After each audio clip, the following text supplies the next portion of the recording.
All right, so application of emerging technologies. And I basically want to discuss a few. So we will have roughly 1 hour to do this. First of all, we already talked about the key roles. So I'm going to skip a few slides because I prepared it for another presentation also. And you have already seen something. So we talked about that now that you already have some idea of your workflow. That means you need to get the architectural drawing, then you have to convert that into a model, you have to run the modeling, you have to do the analysis, you have to do all of that. So you know a little bit about the workflow now that you are actually doing it. So that workflow is, however, only limited to our own work. But as you know, that our work is with many other professionals. So our full picture is much bigger than structural design. The full picture of the tall building or any project is much bigger than the only the structural design. So what we can do in using the technologies is to engage with more things beyond our own scope. Because what we study is narrow, but the technologies will enable us to expand that beyond our own scope and work on areas which are related to us and integrate with other people more easily. So that's the purpose. That's why we are talking about the technologies. So it all depends on where you're working. So if you are going to work in a large company, the environment will be very different. They already have set up these things and you'll be part of one of the team and so on. And if you're a small company by yourself, you have to set up the whole infrastructure by yourself to manage that. And so depending on the big organization, will be fixed in their team of things. Smaller organizations have the opportunity to actually innovate and do many things much faster that bigger companies have difficulty with. So that's where the technology comes in, where you can kind of leapfrog over the traditional companies and move forward and do something that they haven't thought about it, or they are too slow to do that. And that's one of the big advantages of having this one. So I think I showed you about the total project lifecycle. It's much bigger than structural design. So we are only talking about this one here, but the project lifecycle is very long. It starts from the location selection all the way to facility management. So many people are involved in this one. And what you are learning today, or what you are doing the project, is only one block in that long sort of life cycle. This spreads over 50 years or 100 years or 80 years. And what you're going to do is only maybe 6 months or 1 year of the project, but it will affect everything. So this idea that we have to be part of this life cycle is very important. And that's where the various technologies will come into play. So you at least you need to be aware that this goes way beyond that. So if you look at that, your engineering scope can extend to preliminary design and engage in the beginning of the project selection and also in the construction management and even end of life. When people have to dismantle the building, engineers have to be involved on making sure it's done safely. So right from the beginning to end of life, engineers can be involved if they are trained to look for more opportunities, not just look at the only design part, but look at all the other parts where your skills or your knowledge can be used. So engineers can get involved in more areas by using the different technologies beyond ECAPs. And you can even go to these green areas. If you further expand your horizon and further expand your vision and knowledge and training, you can actually get involved in so many other areas also. And many people do that. So they become more, they're expert in one, but they also know a lot. So they can engage in greater, steps in the life. And that's very important because then you can not only influence that, but you can also earn more money because you can advise on all these areas. So it's important to have a big picture of the workflow, not just only the 4 steps, the 5 steps that you're going to do now, because that just fits into one block. So larger scope means feasibility studies, planning and permitting, for example, and then sustainability consulting. We'll talk about that a little bit. Disaster assessment, post-construction monitoring, renovation and retrofit, deconstruction. So many things engineers can do, which they have the ability to do if they also learn some of the additional items. So I think it's important that we do not become very narrow in our learning and our scope, rather than look at the big picture and be engaged in more things. And like I said, learning technologies is helpful there. So you can, last time we talked about a little bit about the efficiency and innovation. So you can read this. Coming back to the chip in the computing or parametric chip. So what I mean to say is that when I was growing up, when computers just came in, you're fascinated that you have a programmable calculator or even a calculator, and then it's the first computer. So first tendency of everybody was, whatever I'm doing, I'm going to program.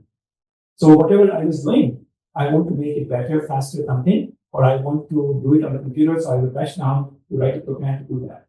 But that's not the right way to look at it anymore. We should be looking at what is it that I can do that I could not do at all earlier, because now I have a computer.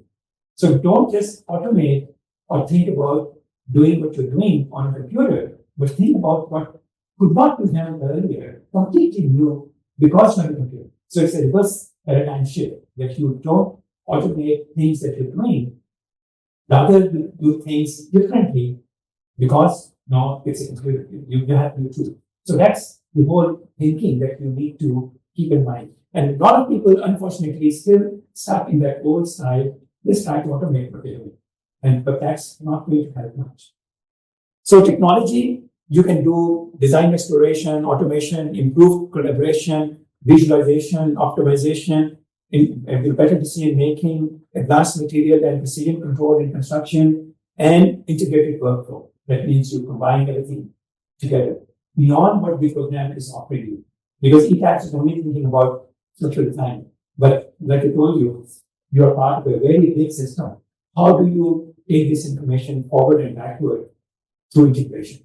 So let's talk about that a little bit. So you have already seen this slide. This is our work. But then how do we go beyond that?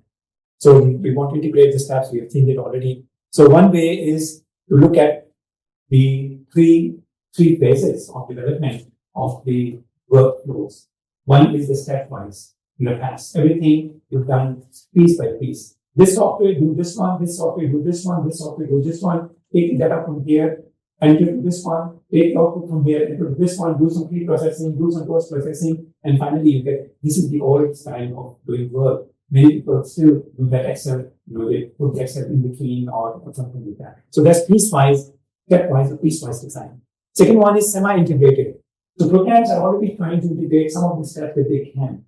So like, for example, ETABS, you can run the modeling, then also run the analysis and design together, right? So they integrate 2 or 3 steps, but not completely. Some design output is there, but not exactly that you want, and so on. So they integrate some of the things that they can, but they don't have the right data to integrate beyond that, because it's already starting with a toned down model. So so programs are doing it, but you still have to do a lot of manual work on top of this semi-integration. Full integration means that everything is completely done in one environment, one program. Start from the realistic model, physical model, all the way to BOQ, detailing, drawings, everything is done in one tool or one environment. And some few companies have gone to that direction. But the problem is only very rich companies can afford those solutions, like Tekla or things like that. They are very good. They are good for big projects, but they're also very expensive and very difficult to learn. Not one person can use it. Many people have to use together. So that's the plus and the minus side of that. So then it comes to the technology. Which are the technologies that you, as individuals or small companies, can take advantage of to do the same thing or similar thing that they are doing by yourself, by using this integration stuff that we're talking about. So BIM, of course, is one. We have digital twins, sensors in IoT, AI, all of the AI things, cloud computing, cloud-based things, and then last one, parametric generative design.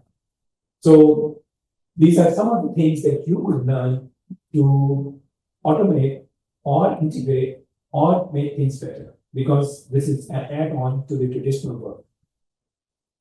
So if you look at the relevance of these technologies for your work, you can see that Bing is relevant to all of them. Then cloud collaboration is relevant. It's interesting that Google Drive is there and Dropbox is there, but on eTabs, it's not so easy to share the model between them. Not many people can work simultaneously, but you can easily work on a Word document, right? You can try changes, but we don't have those tools for engineers, which they need most, because your big team is working on a project. Somebody is making a change, other people should be able to see what they did. And then, so that collaborative work on using is not really there yet, except for very high-end software. So that's the challenge now that we have, but the potential is there. And then parametric design. So coming back to the information source, and the problem is here, not the problem, and also potential.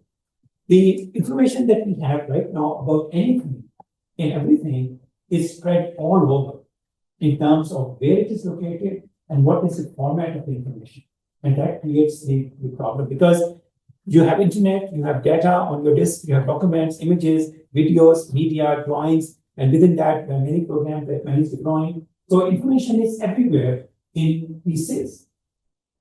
And actually, these large language models, ChatGPT, and especially DeepSeek, they have been able to use huge computing resources to read everything and integrate everything and try to understand them all, right? That's what they are doing, and just only a couple of years ago. Before that, we just could not understand all this data because video is different, text is different, EDAX model is different, Revit model is different. There's no relationship between them directly.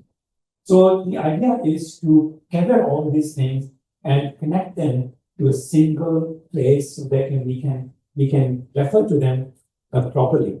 So that's where all this information, different platform, different devices, different storage, different outputs, all of that we should be able to get together and make sense and to integrate together. And so the BIM is actually one way to do that for us. Because in BIM, what is happening is that you have a physical building model with you. So what you can do is that you can attach every information which refers to, let's say, one beam. Here, beam 12B1 on 12th floor B1, and find everything and then tag it to that beam. If somebody take a picture of that beam, you tag it there. Somebody wrote a design, tag it there. Somebody made a video, somebody said anything about that, they painted it, tag it there. So whatever you're doing, you try to find that, oh, where is B2B, B112 referred? And you try to tag it all into the beam model physically. So when you click the beam, you should know everything there is to know about that beam. So that quality of having a physical place to connect information is very good for us. Because otherwise, how would you, where would you put it? So if you collect information to a physical entity, then that means you have a very rich information modeling. And then from there you can move between, because if this beam is the same in ETAB, and same in Revit, and same in another program, and same on the construction side, is the same on the picture, you should be able to connect between them and do all the processing over there. Right? This is kind of a dream that people are working on. And this will really help. So this dream of doing that has been, many organizations are working on it. And one organization, especially one data format called IFC, has actually succeeded in it to some extent. So what we said is that we will create a data format outside of all these programs, because everybody makes their own data format that you cannot accept. And then you have to learn that by that program to use it. Like if you want to use Revit, you have to buy Revit to use their framework. But IFC is international foundation. It's a completely independent organization, non-profit. They said, okay, we will take responsibility of creating a data system which everyone can use. So now almost every software supports IFC integration. So that's the opportunity that we have to build our systems on IFC so that we can get something from this program back in IFC, from that one back to IFC, take it from there, do something, put back there. So IFC is very connected because the way they designed it, it can contain a lot of information of different kinds. So now most programs have this IFC import and export functionality. So BIM itself, if you already know, is moving in multiple dimensions. So what does it mean, multiple dimensions? It started with 3D, that's the shape, or with the geometry, then it went to 4D, including time, so it's become scheduling, and then 5D, 6D, and all the way to 9D, lean construction and industrialized construction 10D. So that means they are adding more and more layers into the BIM to be able to handle more life cycle steps.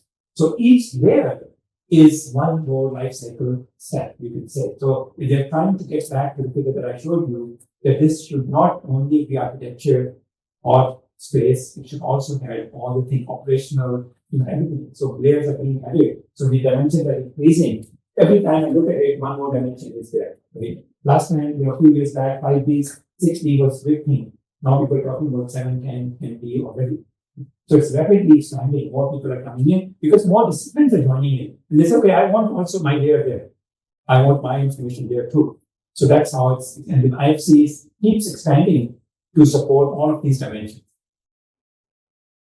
So the second thing increasing is the LOD, level of detail. So two things are happening in the environment, which is constantly changing and expanding. One is the dimension of information, and the second one is level of detail. How much information do you put in a big model? And before it was just a drawing, 2D, like AutoCAD. Nothing. You don't even know. This is a bunch of lines. No meaning. Meaningless, things. They have no meaning. But then after that, there will be 2, there will be 3, there will be 4, 5, and now 6 and 7 are being made. And here, geometry is 100% plus check between actual theoretical state, follow up on this, resource use, environmental one. So the level of detail is such that it will also include whether the door is opening to the left or to the right, where are the hinges, what type of hinge is there, what type of lock is there, what is the key that you put in there, what is the code of the key. So its level of detail is detachable. And the reinforcement, each rebar is known and where it is tied, and how is the bend diameter. So the level of detail is very, very high as you cross LOD5. LOD5 is already extremely dense, 100% already. Beyond that, it becomes operational. The point being again that both these things combined with LOD and dimensions, they are completely revolutionizing how we store information about our project. And they're trying to expand both sides. And this is the opportunity. So if you want to really, on LinkedIn, I get a lot of requests for people to join the network. Many of them write their title BIM engineer. BIM in structural engineer, structural BIM engineer, structural BIM engineer. Just like some people are now writing, I'm AIT prompt engineer. Right? So people are finding these designations that people, oh my God, BIM engineer. But we don't know exactly because there is nobody offering degrees as such. But people are classifying themselves into these to showcase their expertise. So this is a big opportunity for engineers. This is the opportunity for you people or people who can do things which outside of what is available. That means learning APIs. Almost every major software has an API, application programmer interface. That means they allow you to access the model by using programming without using their interface. So the opportunity here is that you write APIs for one program, and then you write APIs for the other program, and you do what you're processing, and you connect them together, even if they're not. So this integration to API is the biggest opportunity for people who are trying to improve the efficiency of the work and doing more things from the information that you already have, which people software can never do because no software can be available. So people can just get the information from one and from other, and then create something completely new on top of it. So that's where I think you have a lot of opportunity. If you learn API, then you can make your work much faster. If you're doing something manual, you can just write your own small script and then do things over there. API, you can connect Excel to ETABS and so on and so forth. Right? So in-house software scripting in Excel sheets, and then you get the API from architecture software, API from structural software, NEP, another software, you integrate everything, you create dashboard, so you can show everything because you have access to the data that each program has, and you have the ability to find out what's going on. Okay. So learning APIs, using APIs is one of the biggest advantages some engineers have. And when you go to a company and you say, I can do API for you, they'll say, oh my God, this guy can save us a lot of time. Can save us a lot of time because they know how to save manual work. So that's the thing that I especially want to emphasize today, that you should look into API and IFC and other things to do this thing and get yourself expert in there. ETABS, for example, we try to do the same thing, we put it back everything in ETABS. So first we created a detailer like this using APIs, but ETABS saw it, they said, okay, why don't we just put it in the program? And then we just put it inside the program, although it's still going through the APIs. Now we are taking it out again. Anyway, so that's the creating model, analysis, design, automated detailing. And from there, you can edit the detailing, and then you can 2D drawing, BOQ, detailing, VBAR, 3D cage, and all of that. And then you can go back to AutoCAD and IFC. So that's how the ETAB detailing that we use here. And as I mentioned to you, you should try this to see how it. And also go to CrossRevit. They developed another program called CSI X CrossRevit, and it can send to Revit. Once again, using API of Revit and API of ETABS, they developed a new program called CrossRevit. And we have CrossRevit between ETABS and AutoCAD. So you can write a new program that you can sell. And if you go to ETABS and say plugin, so many plugins people have written based on AI, based on API that are part of ETABS, and you can just add them and you can sell the plugins to other people. For example, the ETABS doesn't have Thai code or Wing. So now they wrote a plugin to calculate the Wing based on Thai and bring it back to ETABS. So that saves a lot of time for people. It's a small thing, but it saves the time because they now just putting this Thai code for Wing is included. So I showed you this one last time already before, from real project to BIM or IFC to ETABS, ETABS to structural model to analysis to design to detailing, and then all the drawings, and then from there back to BIM, back to level. At that time, you might have seen it, but you didn't understand the thing behind it really. So it's actually integrating many things and transferring data from one to the other using APIs, this and that, and then completely different things, lead them all together into one integrated workflow. And this saves tremendous amount of time. So CrossRevit and AutoCAD both can be linked in that way. So you can try this. So this is the detailing in SAFE and ETABS. That is the detailed model prepared by the program, and you can get all the drawings and BOQs and tables. So I just showed you what is possible. Of course, very tall building, 400 meters, probably you won't be able to do this because it's too big. But one floor, few columns, you can try. The whole building, probably not. But you can try 1 or 2 floors. So that's the BIM integration using the IFC and BIM Vision and other programs like Revit and CrossRevit. So once again, same thing. This is a nice rule to follow, 80-20. I always like this rule, that you can never finish everything 100%. You cannot make anything perfect. It's just not going to be, the world is too complex to do that. So anybody saying that I will write a program, we can do everything, is basically, is not understanding the realities. So they will never finish, and by that time everything is changed already, right? So we normally recommend this 80-20 rule. It is applied in many ways. People interpret it many ways. So you can say, okay, in this case, we're saying that integrate 80% of the task in 20% of the projects, because you cannot handle the complexity of every project. So target 20% simpler projects and then integrate 80% of the tasks already big enough, because some projects will always be very special that you can't put in your system. And then integrate 20% of the task in 80% of the project. So it's reverse way. So in most of the project, some tasks should be automated. In some of the projects, everything should be automated, but you cannot do 100% integration for 100% of the projects. Not possible, not practical. If anybody is trying to do that, it's not going to work. So target something that's doable. Okay? So this is a good way to keep your efficiency intact. Okay, let's talk about parametric modeling. So this is a big opportunity. Grasshopper is here. So what these programs are, that they allow you to do programming visually.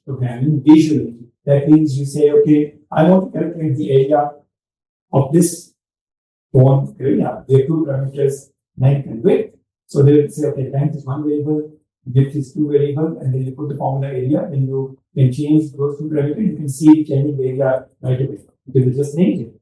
So this is a small parametric example. Then if you want to draw like this one, they will say, okay, the coordinates are dependent on this one. So you can also do the geometry. And the thickness, you can create a 3D solid by doing the thickness. So you write the code to generate the whole thing based on minimal, just essential parameters and link them together. And then keep linking as far as you can. And this is a small example of this one. So you can see here that those parameters, that is the grasshopper code, and then we are changing some of the parameters, then the frame is moving up and down. Okay? So it's on the geometry is already changing by itself, simply moving or changing the height or the width.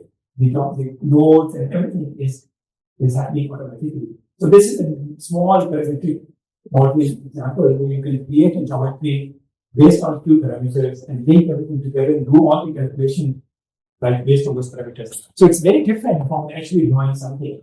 Because if you draw something, if the thing is changed, you have to redraw. But here, if the parameter is changed, you just change the parameter. You get a new model immediately. So this parametric modeling is extremely helpful. This one a little bit more, same, this time using another tool called Dynamo and Naveed. So now you can add not only one frame, but you can add multiple frames, multiple copies, and then you can change the height, the length of the base, and number of bays, and it just keeps generating the model very quickly. So writing some code and using the components that you created from the first parametric output and multiple copies of that, you can create this whole industrial building and everything very, very quickly, and you can just change and then this whole geometry is done. So this is very, very useful, this parametric modeling, because once you write the code one time, you can use it for multiple times. You develop these parametric components and then you use them multiple times in different ways. So that's the power of parametric modeling using tools like Dynamo and Grasshopper, as you can see here. And you can change the weight, you can change the number of ways, very simple. So simple in the sense that if you know how to use it, it's not complicated. So you can also do this not only within that. Once again, this one plus API gives you the ability to create those parametric models and send to SAP. Because you create the model in Dynamo or in Grasshopper, then you use the API of Grasshopper and the API of SAP or the cat, and then you connect this data here. So that means you have your own program to generate the model quickly and then send it to SAP. No need to enter any data there. Just it comes from your parametric program. And then you can, and this is what many people who are familiar need for handling complex tasks and doing those kind of things. So API, scripting, all of that, and you get this one. So this is the example for that. Yeah. So now you can see here that the same thing is now further expanded, and this is a small building. You can change the parameters. Look here. The parameters are being changed, and you can see the height change something. So parameters are dynamically changed, and everything is immediately changed. And after you're done, then you should be able to save this and then export, and then choose format something, make it a file, and then go to SAP and import that IFC from there, because that I know and export in IFC. So then when you do that, you open the IFC and you select that file, and then you come here, and then your structure will be moved to SAP like this. Yeah. So you are able to generate this one parametrically from the book. And suppose your structure changes, you go back to your parametric, save it again, open again. You don't have to create a model. You can create multiple models, thousands of models. And that brings me to my next topic, which I will talk about. So that's this one. This is a simple example of using the parametric modeling and API to do that. So what we did is that we put all this, we want to get rid of Dynamo and get rid of data software because not everyone can do the programming. So we put all of that into our new programs and say, okay, we do the parametric modeling, but people don't have to write the code to do the programs. And we can integrate the SAP internally, so you don't have to write the API also. So put everything into one system. So for the bridge program, so we do the parametric modeling, for example, this bend. So from that, we transfer it to SAP. We do the analysis, we get the bending moments and so on, shell element model, do the design. You calculate the capacity, go to get the reinforcement, and get the BOQ, get the rebar schedule, and everything is done. Fully integrated, fully parametric, nothing. Nowhere, no need to go anywhere, no need to use any class. Just parameters, and then you do the whole thing. No need to generate any shell elements or anything. But this is possible for well-defined problems. You cannot do parametric. So that's why we started with the bridge first. And this one you can see, by changing the parameters quickly, you can create thousands of variations. And that leads to generative design, that leads to optimization, that leads to AI, that leads to so many things, because then you can put your parametric program into a group and get all the possible parameters, create multiple models and do whatever processing you want to do and do them and then use that. So they can give you the best option. For example, the rebar case also, you link it to the parametric model. And when you change directly the rebar case also, because it's parametrically linked, it changes also. So not only you're changing geometry, you're also changing the cage and the number of size and everything. So you can study optimization of reinforcement, you can study rebar ratio, you can study, and then you can link it to capacity to impact that thing. So this is how you can use parametric modeling plus API stuff, and then you can create these, all these solutions. And that's what we did in CSR Bridge Express, which I mentioned to you. 24 is the launch date. We're just preparing all developed here. We said that we got. And it's completely not only one component, the whole bridge is parametric now. From A to Z, is everything. You just don't need to enter anything except parameters. Even the curved bridges, everything is defined by curvature is defined by different parameters. So you can do all the bridge modeling, analysis, design, detailing, costing, calculation. That too, in fact, you can put the bridge back on Google Map, and you can see the bridge on Google Map to see how it would look like on a real street view. So you start with the maps of the bridge location and read the terrain from there, and then you do the whole thing, and then you can bring it back and put it back over there, so people can see how the bridge will interact with other structures or whatever. So, and then on the way, you can send it to Revit or IFC for the people to do something on it. And you can also send it to virtual reality, and people do all of that stuff, or 3D printing, for example. So you can see the models that you can also create from the same, because it's geometrically complete. Yeah. So that's what the fully integrated parametric software will look like, which tries to take care of most of the life cycle. When I presented this program last time in Philippines to the clients, to the departments, they were least interested in the structural application of that. You know what they said? Can you do lighting and can you do the drainage? Can you do the surfacing? Because that's their main interest. And they don't have a model good enough to do that. And that's what they're indicated, because design will be done by certain engineers, they don't care. But the department is managing the road surfacing every time, lighting, checking which light is off, which is on, which is not working. They want to track all of that on the BIM model. And I said, yeah, of course, it's easy to do that because the model is already there. So that's the advantage of having a BIM model which is complete and start with structure, and other people can then be attracted to that. We can't sit for buildings because building belongs to architects, but the bridges still belong to engineers. So we could do this for them. This is an interesting project in Pakistan. We did that many years ago. So basically, this is an old fort, about 700-800 years old. And the question was, is it safe for earthquake or not? So the problem is that if you go to that place, measurements cannot be done. It's very old building. and you can't smear it when it's there. So we said, okay, why don't we use drone and LiDAR scanning to do this one? So I also went there like in Anwar, and we flew the drone around that, and inside we have LiDAR scan. So we did the scanning of the fort from inside, and we did the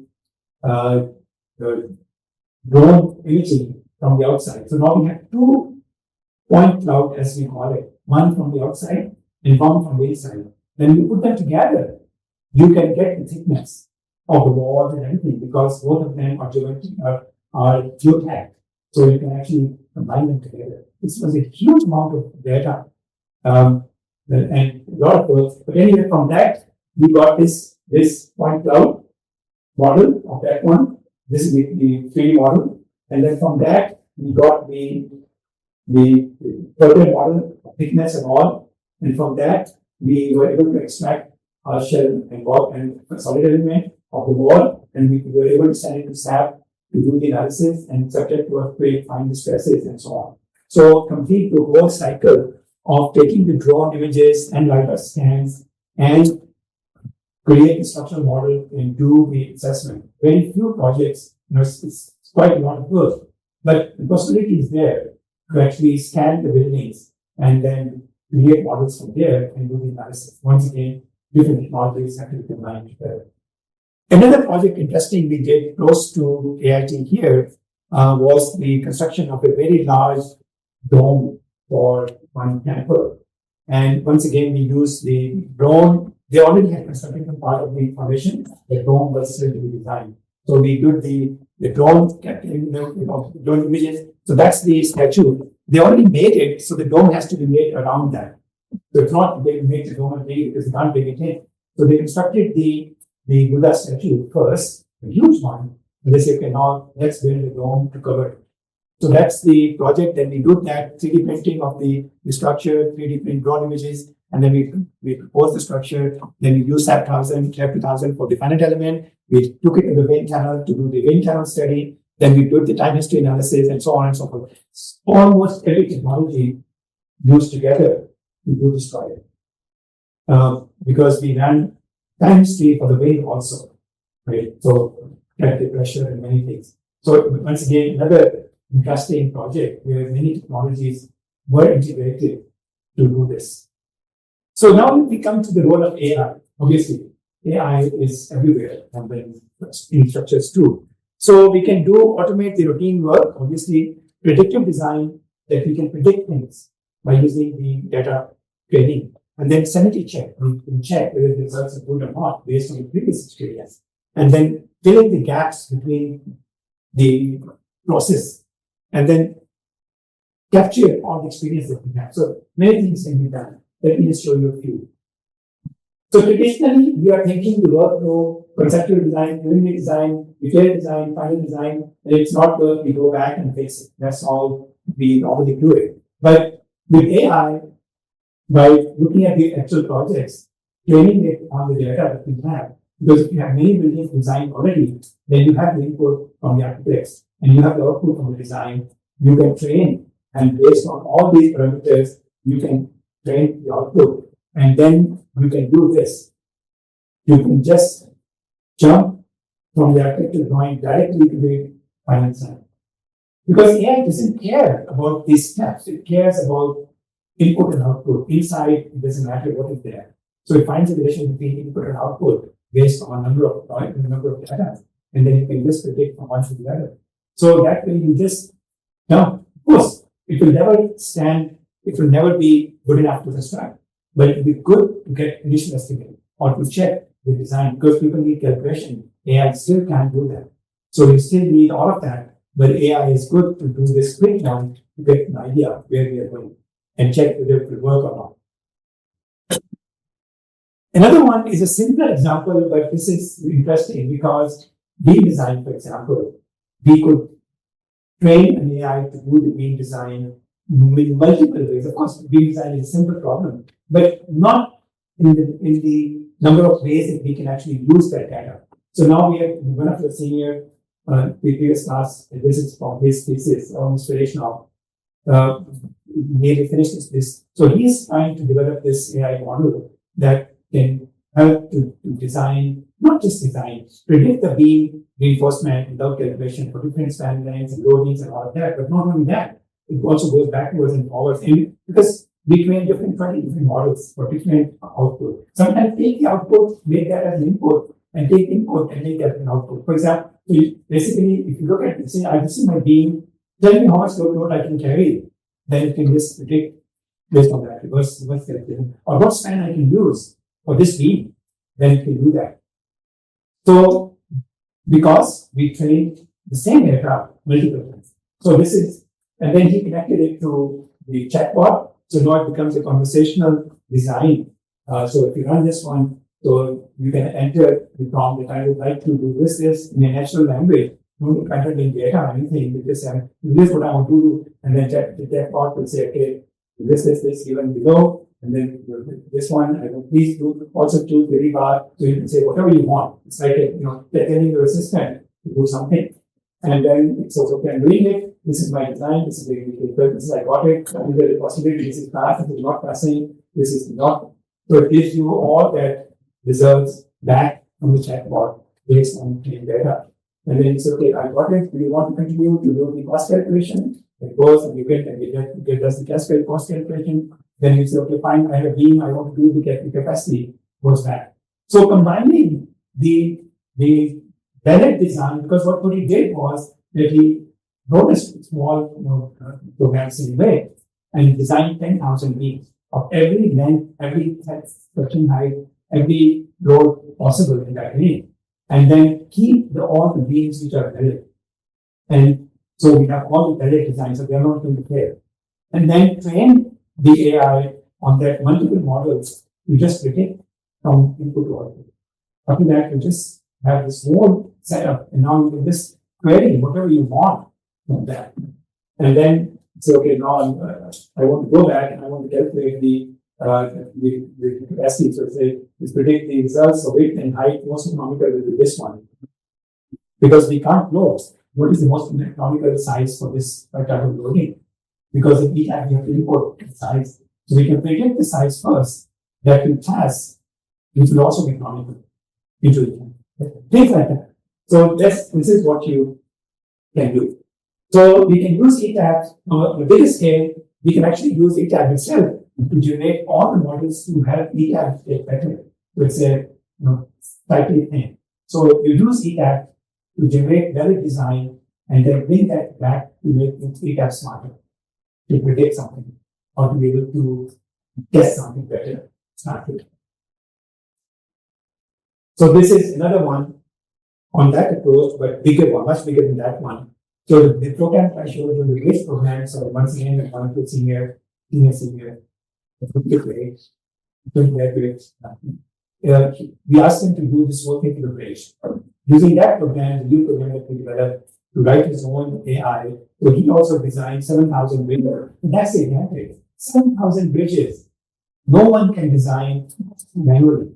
But because we have parametric integrated system, APIs, you run it, keep running it, you go home, the program is running, keep designing, and you get 78,000 bridges to sort them out, better design, and then you come up with this, once again, conversational tool, which you say, okay, AI system bridge design, you start the conversation, and you say AI agent structural engineer, and they are conversing, say, I want a bridge like this, so many spans, so many widths, so many girders, whatever. And the program check whether you're not asking nonsense data or we say, no, this data is not right. It's not right. So because valid data is there. So you can say, okay, this input is not even valid, what you're asking you to do. So that you do that and then start taking a saying this long. So you can say, I don't know, you're too small. Then like for example, we input something small. So it goes on level spacing and then 3 millimeter here and 3 millimeter spacing. Of course not possible. They will say, no, I'm sorry, the guide spacing should be like this one because and so it's more like also training you how to write the prompts correctly, not just accept any prompt. And then go on and the spacing of graded all of that. And then you say, okay, this is possible, choose which object one you want, and then look at it. Based on that, you say, but these which models are possible, based on what you're saying, not just these are the options that will work for you. Now select the one that you like. And they are satisfied, they use that, they show all the details for that, they can now send this data back to CSF grid, and then get the full bridge model because it's already made. So this data, after the conversation, the engineer is satisfied, you send it and you get the whole bridge done, and then you can run the analysis and design. That's so good.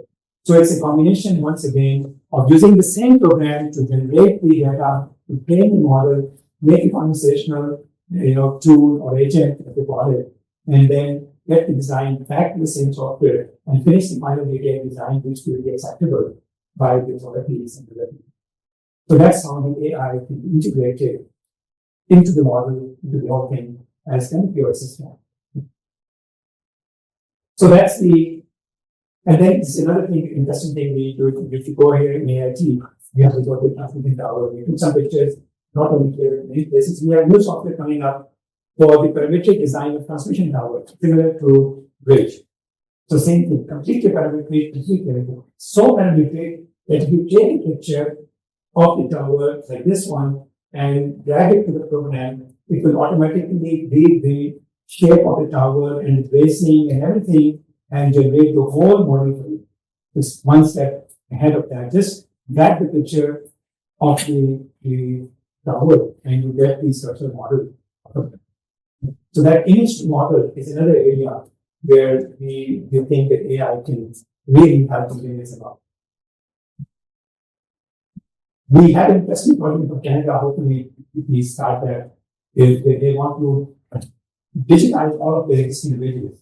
So the old lines, 100 years of lines, they don't have any, nothing, no CAD, no AutoCAD. So how do you do that? So we're trying to know whether how you can leave the PDF drawing and convert into model directly, right? Something like that. And so that we can save quickly this. So those are the areas where on these parametric modeling plus AI plus these things can help cover this technology.